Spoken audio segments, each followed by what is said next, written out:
Shalom, selamat pagi, selamat menikmati hari baru, hari karunia Tuhan hari ini, hari Jumat 27 Maret 2026.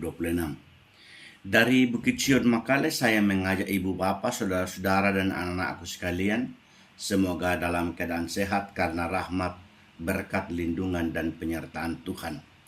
Kita akan memulai aktivitas kita dan kita akan membaca, mendengarkan, dan merenungkan firman-Nya dari Filipi pasal 1 ayat 21 sampai dengan ayatnya yang ke-30.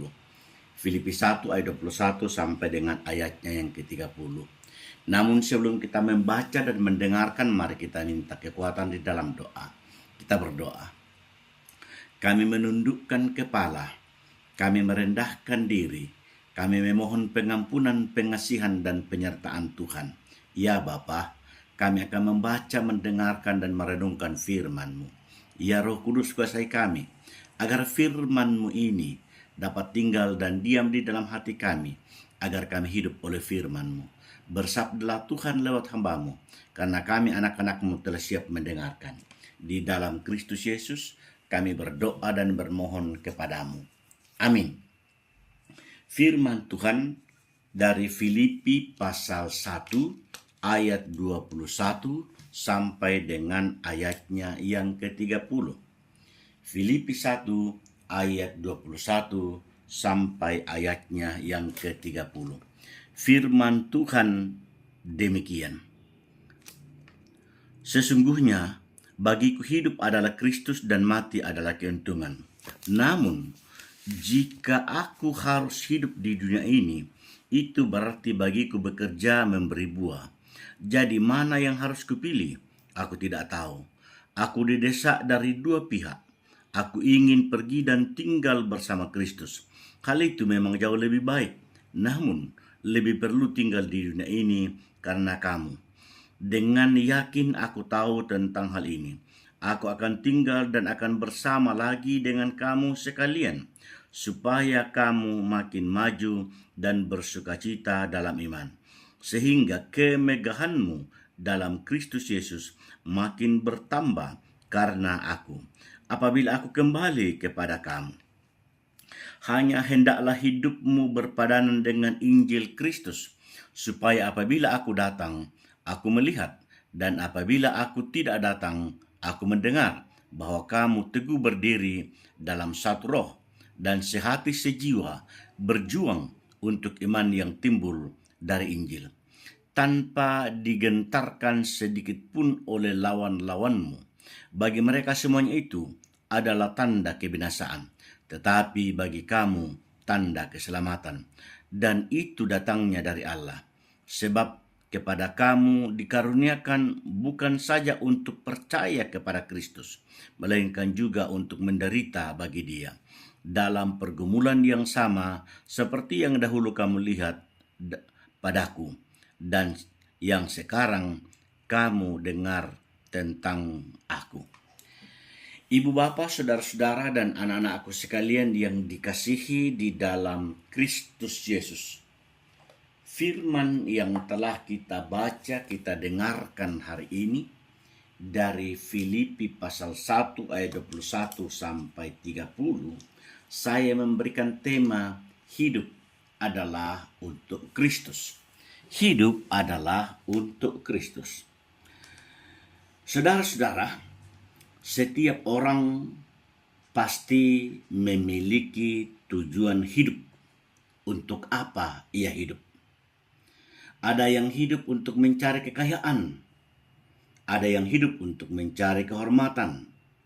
Ada juga yang hidup untuk kenyamanan. Tetapi pertanyaannya adalah, untuk apakah sebenarnya kita hidup? Di sini Paulus memberikan jawaban yang sangat tegas dalam suratnya kepada jemaat di Filipi. Di situ dikatakan, karena bagiku hidup adalah Kristus dan mati adalah keuntungan. Ayat 21. Perkataan ini ditulis ketika Paulus sedang berada dalam penjara. Secara manusiawi ia berada dalam penderitaan. Tetapi justru dari tempat itulah ia mengatakan iman yang luar biasa. hidupnya sepenuhnya milik Kristus. Melalui bagian firman ini, kita belajar paling tidak 3 kebenaran, 3 hal tentang hidup untuk orang percaya. Yang pertama, bahwa hidup orang percaya berpusat pada Kristus, ayat 21. Paulus berkata hidup adalah Kristus, artinya Kristus menjadi pusat kehidupannya.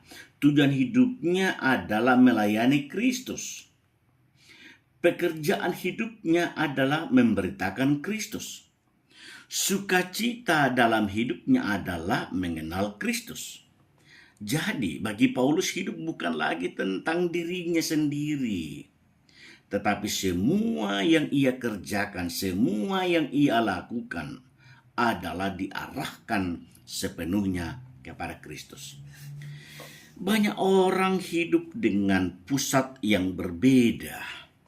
Ada yang hidup untuk uang, ada yang hidup untuk jabatan, ada yang hidup untuk kesenangan. Namun ketika hal-hal itu hilang, hidupnya menjadi kosong. Tetapi jika pusat hidup kita adalah Kristus, maka dalam keadaan apapun hidup kita tetap memiliki arti dan makna. Mengapa? Karena Yesus mengajarkan bahwa hidup yang sejati adalah yang hidup yang tinggal di dalam Dia. Yohanes 15 ayatnya yang kelima. Apa manfaatnya firman yang kita dengar hari ini? Di sini kita perlu bertanya kepada diri kita, apakah Kristus sungguh menjadi pusat dalam hidup saya? Apakah keputusan, apakah pekerjaan saya, apakah pelayanan saya mencerminkan bahwa kita hidup untuk Kristus? Yang kedua, hidup orang percaya menjadi berkat bagi orang lain. Misalnya ayat 20-26, Paulus berkata bahwa jika ia masih hidup, itu berarti ia masih dapat bekerja dan menghasilkan buah-buah pelayanan dimanapun ia berada. Walaupun Paulus rindu bersama dengan Kristus, ia sadar bahwa keberadaannya di dunia ini masih dibutuhkan untuk membangun jemaat. Ini menunjukkan bahwa hidup orang beriman tidak hanya untuk dirinya sendiri, tetapi untuk juga hidup untuk orang lain. Tuhan memanggil ibu bapa, saudara, dan saya. Tuhan memanggil kita semua untuk menguatkan yang lemah, menghibur yang sedih, melayani sesama, membangun iman jemaat. Selama Tuhan masih memberi kita kehidupan, seperti masih ada tugas yang harus kita lakukan. Hidup yang diberkati Tuhan adalah hidup yang menjadi berkat bagi banyak orang. Hidup orang percaya berani menghadapi penderitaan. Paulus mengingatkan jemaat supaya hidup berpadanan dengan Injil Kristus. Artinya, kehidupan mereka harus mencerminkan nilai-nilai Injil, hidup dalam kesatuan, teguh dalam iman, tidak takut menghadapi tantangan. Di sini Paulus mengatakan bahwa kepada orang percaya, kepada orang beriman, bukan hanya dikaruniakan untuk percaya kepada Kristus saja, tetapi juga untuk menderita bagi Dia. Ini adalah kebenaran yang sering sulit diterima. Dalam mengikut Kristus tidak selalu berarti hidup tanpa masalah. Kadang justru kita menghadapi kesulitan karena iman kita. Namun penderitaan karena Kristus bukanlah tanda kekalahan. Itu adalah tanda bahwa kita berdiri di pihak Tuhan. Sejarah gereja menunjukkan bahwa banyak orang percaya tetap setia kepada Kristus walaupun menghadapi penindasan dan penderitaan. Ibu bapa, saudara-saudara yang dikasihi di dalam Tuhan, firman yang telah kita dengarkan hari ini, kita belajar tentang bagaimana hidup orang percaya harus berpusat kepada Kristus. Kita belajar tentang hidup orang percaya harus menjadi berkat bagi sesama. Kita belajar tentang hidup orang percaya. Harus setia bahkan dalam penderitaan sekalipun. Kiranya ibu bapak, saudara-saudara dan anak-anak aku sekalian yang dapat berkata seperti Paulus, bagiku hidup adalah untuk Kristus dan mati adalah keuntungan. Artinya apa? Selama kita hidup di dunia ini, bagi Kristus, dan ketika kita meninggal, kita akan bersama Kristus. Itulah hidup yang penuh arti dan makna, penuh pengharapan untuk kemuliaan nama Tuhan. Amin. Mari kita berdoa. Terima kasih Tuhan Yesus. Engkau menolong, membimbing, dan memberkati kami. Kami boleh mendengarkan firman-Mu. Biarlah kami senantiasa mengarahkan hati dan pikiran kami menjadikan Kristus sebagai pusat dalam kehidupan kami, dalam pelayanan kami, dalam pekerjaan kami, dalam aktivitas kami. Kami percaya Tuhan akan menolong, membimbing, dan memberkati kami. Kami berdoa untuk pekerjaan kami hari ini, aktivitas kami hari ini. Engkau yang melihat, Engkau yang tahu, Engkau yang bersama dengan kami. Ketika kami di sawah, ketika kami di kebun, ketika kami di kantor, ketika kami di sekolah, ketika kami di penjara, ketika kami melaksanakan tugas dan tanggung jawab kami. Kami percaya Tuhan selalu bersama dengan kami. Tuhan selalu melindungi kami. Tuhan selalu memberkati kami. Tuhan tidak pernah meninggalkan kami. Karena itu Tuhan tolonglah, lindungi dan sertai kami. Berkati setiap anak-anak Tuhan dalam pergumulan, baik yang ada di penjara, yang ada di rumah sakit, yang dalam masa tua. Kami percaya berkat-Mu, pertolongan-Mu, pengasihan-Mu, Engkau nyatakan juga bagi mereka. Sehingga mereka boleh menikmati hidup ini, bahwa Tuhanlah sumber kehidupan, Tuhanlah yang senantiasa menolong, membimbing, dan memberkati kami. Berkati pemerintah kami, secara khusus di daerah kami di Tanah Toraja ini, mulai dari bupati dan wakil bupati, sampai kepala-kepala RT, kepala-kepala lingkungan.